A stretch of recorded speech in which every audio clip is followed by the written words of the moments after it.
नमस्कार मित्रांनो. मित्रांनो, परवा दिवशी 8 तारखेला आपल्या पुसेगाव हिंदकेसरीचं महाराष्ट्रातील सर्वात मोठं मैदान पार पडलं आणि याच मैदानाच्या सेमी क्रमांक 4 वरून एक वाद सुरू झालाय. आणि तो वाद काय आहे? तर मित्रांनो, आम्ही स्वतः त्या मैदानावरती उपस्थित होतो आणि आम्ही वरती गॅलरीमध्ये एका चांगल्या ठिकाणी निकाल रेषेवर बसलो होतो आणि तिथून बऱ्यापैकी आम्हाला म्हणजे निकाल समजत होते, की कुठली गाडी जिंकली, कुठली गाडी नाही जिंकली.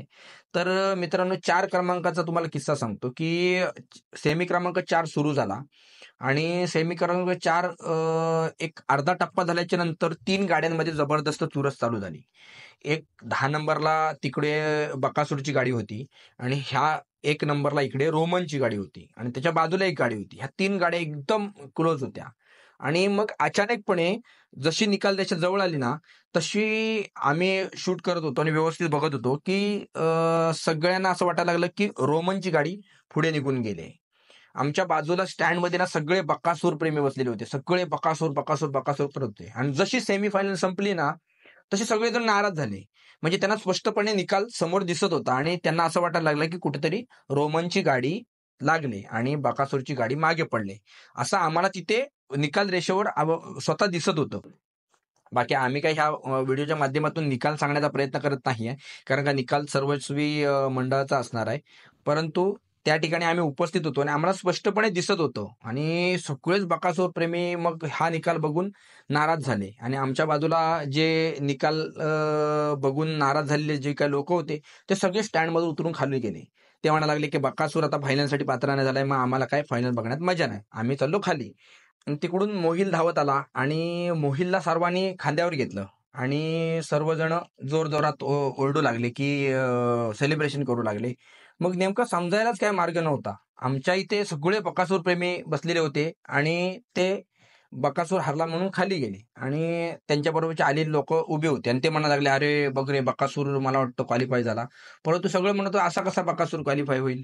बकासूर तर आपण स्वतः बघितला, की बकासूर 2 किंवा 3 नंबरला राहायला पाहिजे होता.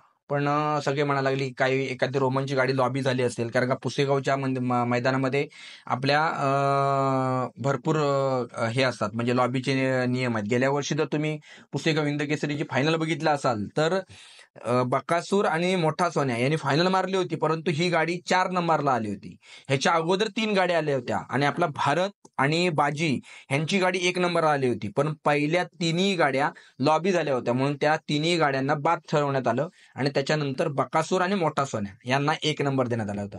त्याच्यामुळे मग आम्ही म्हणायला लागलो, की तसं काही रोमनची गाडी लॉबी झाली असेल किंवा काय सुट्टीचा काय त्यांना काय नियम त्यांचा बनवला असेल, तर त्या टायमिंगला काय झालं असेल, तर तसं झालं असेल. मग नंतर मग तो वाद सुरू झाला आणि नंतर मग बकासूरला तिथे क्वालिफाय ठरवण्यात आलं. परंतु आता जसं फायनल कंप्लीट झाले, तसे वेगवेगळे व्हिडिओ सोशल मीडियावर येतात आणि ते वेगवेगळ्या प्रकारे सांगण्याचा प्रयत्न करतात. त्याच्यापैकी सर्वात आता जास्त जो पॉप्युलर व्हिडिओ झालाय तो ड्रोनचा. ड्रोनच्या व्हिडिओमध्ये स्पष्टपणे दिसतंय, की रोमनला तो निकाल द्यायला पाहिजे होता.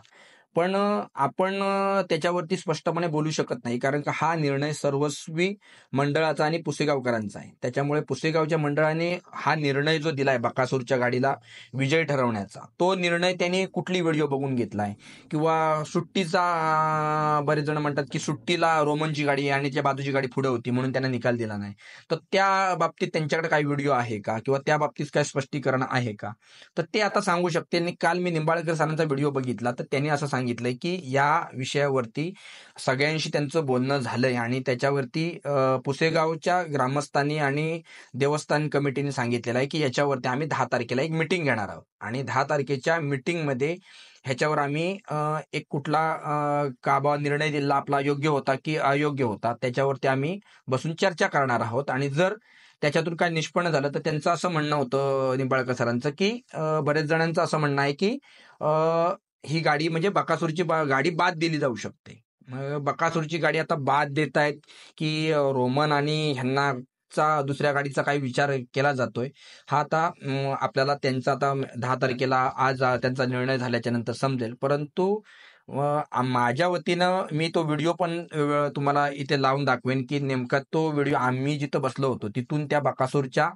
शर्यतीचा व्हिडिओ कशा प्रकारे आम्ही शूट केला होता आणि त्यामध्ये काय नेमकं दिसत होतं. त्यामध्ये आमच्या मते तिथे कुठेतरी रोमनची गाडी लागायला पाहिजे होती, परंतु मग तो काय शेवटी मंडळाचा निर्णय असतो आणि मंडळाच्या निर्णयाच्या विरोधात आपण काय बोलू शकत नाही. बाकी ह्या विषयावर थोडं आपलं मत काय हे मांडावं म्हणून हा व्हिडिओ बनवलेला होता असेल. हा व्हिडिओ तुम्हाला जर आवडला असेल तर व्हिडिओला आमच्या लाईक करा, शेअर करा आणि आमच्या चॅनलवर नवीन असेल तर आमच्या चॅनलला सबस्क्राईब जरूर करा.